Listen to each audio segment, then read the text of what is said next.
Assalamualaikum, halo.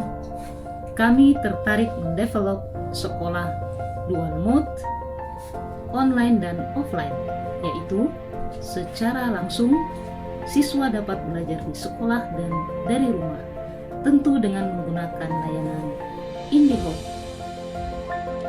Target sekolah Al-Fatihah berdiri sejak 2010, berlokasi di Jalan Buakana, Kota Makassar, merupakan PAUD, TPQ, dan juga tahfiz anak sampai dengan usia SD.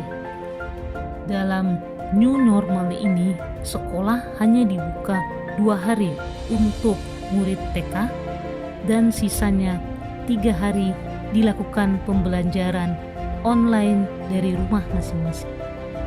Sekolah ini memiliki 3 ruang kelas seluas lebih kurang 10 meter persegi.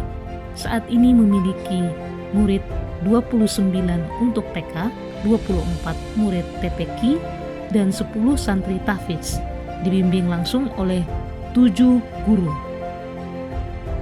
Agar proses belajar mengajar lebih baik, maka develop sekolah dual mode meliputi penggunaan teknologi interaktif dan penambahan kapasitas ruangan kelas dan jumlah murid, serta konten mengajar yang tidak satu arah.